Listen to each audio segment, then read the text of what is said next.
Programme میں خوش آمدید ناظرین. پرویز صاحب اچھا چلیں اس کے اوپر نظر آتے ہیں. یہ جو خواہش ہے کہ کوئی صحافی، کوئی قلمکار، کوئی تاریخ دان، کوئی مورخ ہماری تعریف میں لکھے، اس کی کیا وجہ ہے؟ یعنی آپ لوگوں کو، میں عمومی بات کر رہا ہوں، پرفارم کرنا چاہیے اور اس کے بعد، لیکن واقعتاً کوشش تو ہوتی ہے نا جی کہ پرفارمنس بولے بندے کی. آپ بالکل دیکھیے طلعت، ابھی تو یہ ایک ایلیگیشن ہے. آپ کہہ رہے ہیں نا آپ پہ سیریس ایلیگیشن لگ گیا ہے. میں ایک ایلیگیشن لگا دیتی ہوں پنجاب حکومت پہ، اس کا کیا مطلب ہے؟ میں نے زبانی کہہ دیا. کیا آپ نے، جیسے آپ نے کہا، میں پرسنلی اس سے کمفرٹیبل بھی نہیں ہوں کہ آپ ایک پوری کمیونٹی کو، جرنلسٹک کمیونٹی کو، آپ سب کو ایک بھاؤ میں کر دیں. اس میں بہت اچھے لوگ بھی ہیں، وہ لوگ بھی ہیں جنہوں نے مطلب ہماری عمروں سے زیادہ ان کے تجربے ہیں. آئی وڈ ناٹ بی، میں نہیں سمجھتی کہ میں اس طریقے سے کوئی گستاخی کر سکتی ہوں کسی کمیونٹی کے بارے میں بھی، اور ایک سویپنگ سٹیٹمنٹ سب کے بارے میں دینا، یہ ویسے یہ لیکن فنڈ استعمال تو ہوتے ہیں نا جی، فنڈ استعمال ہوتے ہیں. میں یہ کہتی ہوں کہ ایلیگیشن لگانا تو 100 ایلیگیشن دن کے ایک دوسرے پہ آپ لوگ لگاتے رہتے ہیں، تو کیا وہ سب سچ ہیں؟ یا تو آپ مان لیں کہ جو ہم ایلیگیشن لگاتے ہیں وہ بھی سب سچ ہیں. آپ اگر ایلیگیشن لگا رہے ہیں وہ اس وقت تک ایلیگیشن ہے جب تک وہ پروو نہیں ہوتی. آپ نے سپریم کورٹ نے پٹیشن دی ہے، ٹھیک ہے، گڈ انف، لیکن آپ اس پٹیشن کو تھوڑا سا انہینس بھی کر دیں اور یہ کر دیں کہ آپ پچھلی 3 حکومتوں کا، کنزیکٹیو حکومتوں کا، اس سے پہلے جنرل مشرف کی حکومت کا، اس سے پہلے میاں صاحب کی حکومت کا، ان تینوں کے فنڈز نکالیے نا. آپ ان تینوں کنزیکٹیو حکومتوں کے فنڈز نکالیے کہ کس نے کیا کیا دیے.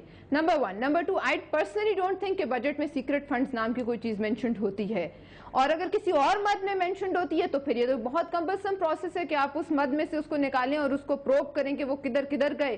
اور اگر سپریم کورٹ مطلب کرنا چاہتے ہیں تو ٹھیک ہے، لیکن ہم تو یہ کہیں گے کہ آپ یہ بھی پٹیشن لائیے کہ پچھلی 3-4 حکومتوں کے فنڈز نکالیے. آپ نوٹ کریں، میں گیلانی صاحب سے نوٹ کر لیا. اور وہ ان فنڈز کا کیا ہوتا ہے طلعت، جو حکومت خود اپنے اشتہارات دیتی ہے، اپنی تشہیر خود کرتی ہے. ایک بات تو یہ ہے کہ میں بینظیر انکم سپورٹ فنڈ کی بات کر، جی بینظیر انکم سپورٹ فنڈ کی بات کر، جتنی تصویریں فضانہ راجہ صاحبہ کی لگی ہیں، نہیں وہ آپ ان سے اور آپ نے دیکھا ہے کسی پروگرام کے اندر ان کو ڈسکشن نہیں ہوتی. طلعت آپ کو اس پہ اعتراض، آپ ان سے پوچھیے ضرور، لیکن میں یہ کہتی ہوں کہ جو حکومت خود فنڈز دیتی ہے اپنے چیف منسٹرز کے، شہباز شریف صاحب کی لگی ہوتی ہے اشتہار اور اس میں خاص قسم کی تصویر ہوتی ہے، بڑے مدبر بھی نظر آ رہے ہیں. Public money, it is not secret, that is not secret.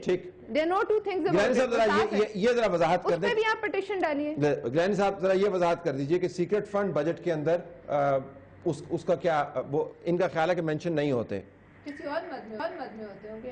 جی یہ جو بھی مجھے نہیں پتا یہ کہہ رہی ہیں، مگر یہ فیکٹ ہے کمپلین میں سیکریٹ فنڈ کا نام استعمال ہوا ہے 2.97 کا لاسٹ فائنینشیل ایئر میں، اور اس سال جو ہے 4.17، 40% بڑھا بھی دیا ہے. اچھا آپ کمپلینٹ کی بات کر کے صاحب یہ وضاحت کریے کیا کس کی کمپلینٹس ریسیو کس طرح کرتے ہیں؟ ہو از دا کمپلیننٹ؟ کمپلینر ہمارے ہاں جو ہے انانیمس کمپلین الاؤڈ ہے، اور دیٹس اٹ. میں کال کر دوں جی کہ یہ جو ہے 80 بلین سپینڈ ہو گیا تو آپ سپریم کورٹ میں پٹیشن موو کر دیں گے؟ نہ وی ہیو ٹو، ہمارے پورا سسٹم ہے، چیک کرتے ہیں کہ اس میں اتھینٹسٹی کتنی ہے، ڈاکیومنٹ کیا ہے. سسٹم کیا ہے گیلانی صاحب، سسٹم کیا ہے آپ کا؟ سسٹم یہ کہ ہمارے اینالسٹ ہیں دیکھتے ہیں، اس کے بعد وہ گیدر کرتے ہیں انفارمیشن، جو کمپلیننٹس ہیں ان سے ڈاکیومنٹ صحیح ہیں کہ نہیں ہے. There are more than 250 complain receive every day. ٹھیک ہے، اور اس میں 4-5 ہی جو ہے قابل ہوتی ہے کہ اس پہ کوئی ٹی آئی جو ہے ایکشن لے. اچھا ذرا یہ فرمائیے گا کہ یہ نقطہ تو جائز ہے کہ اسی حکومت کے اوپر فوکس کیوں، پچھلی منسٹریز کا فوکس کیوں نہیں؟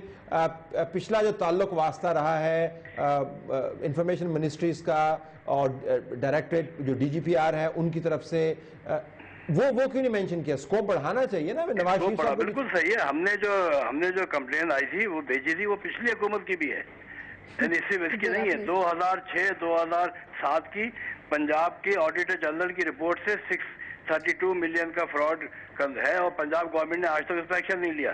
یہ پچھلی حکومت کا ہے. ٹھیک ہے، وہ ڈالی ہوئی ہے اس کے اندر، کورٹ میں بھیجا ہوا ہے. اچھا آپ یہ تحقیق ذرا بتائیے گا اس کے اندر سب سے زیادہ سسپیشس چیز آپ کو کیا نظر آتی ہے؟ جتنا نظام ہے جس کے ذریعے پیسے ڈسٹریبیوٹ ہوتے ہیں، سب سے زیادہ سسپیشس چیز کیا نظر آتی ہے؟ دیکھیں ایک قانون ہے کہ جب میڈیا کنسلٹنٹ اپوائنٹ کرتا ہے کوئی بھی ادارہ، منسٹری انفارمیشن ہو یا پی آئی اے یا بے نظیر، تو اس کے ٹینڈر ایوارڈ ہوتا ہے انڈر دا رول. یہ بغیر ٹینڈر کے ایوارڈ ہو جاتے ہیں ان کو. وہ ہے سب سے سسپیشس. اپنے جان پہچان والے کو دے دیا اور اس کے بعد وہ اپنے حساب سے ریٹ وغیرہ جو طے ہوتے ہیں، وہ یعنی جیو ٹی وی کا ریٹ کچھ اور ہے اور دنیا کا ٹی وی کا ریٹ کچھ اور ہے. اس کا کوئی نظام کا طریقہ اس کی ویورشپ پہ ہو. پتہ چلا کہ جس کی ویورشپ جو ہے وہ 1% ہے اس کو 40% فنڈ چلے گئے, اور جس کی ویورشپ جو ہے وہ 40% ہے اس کو ایک بھی نہیں گیا.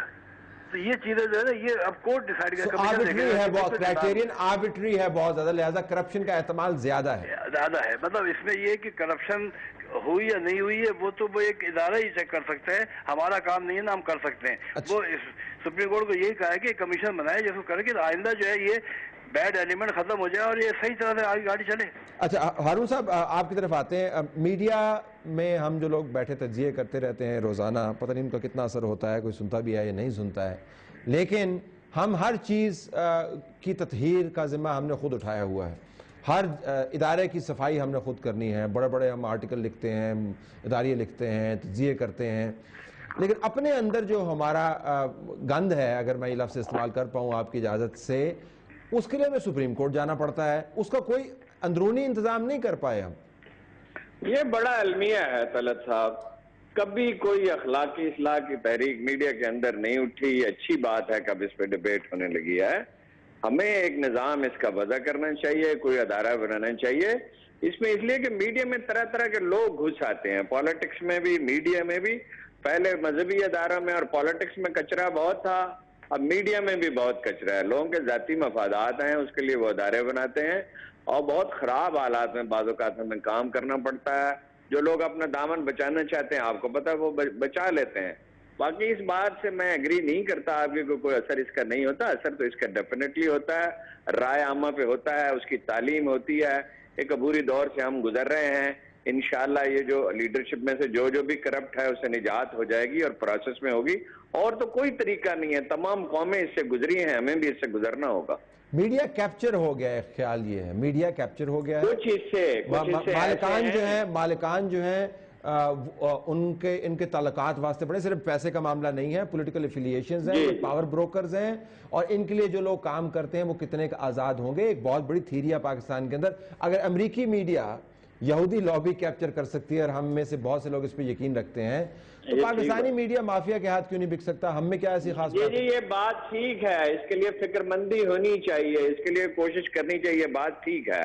لیکن اس کا طریقہ یہی ہے کہ لوگوں کو ایکسپوز کیا جائے, اور اس طرح عمومی الزامات لگانے کی بجائے سوچ سمجھ کر بات کی جائے. قرآن مجید کہتا ہے کہ پختہ بات کیا کرو, قولوا قولا سدیدا, پختہ بات کریں, بالکل واضح الزام لگائیں, اور پھر صرف دوسروں پہ الزام لگانے کے بجائے اپنے بھی گریبان میں جھانکیں. یعنی نون لیگ کا ماضی کیا ہے اور پیپلز پارٹی کا کیا ہے, یہ ہمیں اگلے حصے میں آنے دے ذرا. شروع کس طرح یہ لفافہ جرنلزم, یہ گروپ, یہ سارا کچھ آغاز نے شروع کیا, اور چودھری نثار صاحب بھی جانتے ہیں, اور نجی گفتگو میں مان بھی جاتے ہیں. جی بالکل بالکل, اس پہ آتے ہیں بریک کے بعد آتے ہیں. لیکن جب ٹی وی پہ آتے ہیں تو پھر کہتے ہیں ہم تو بادشاہ ہیں سب. آتے ہیں جی, اس پہ بریک کے بعد واپس آتے ہیں.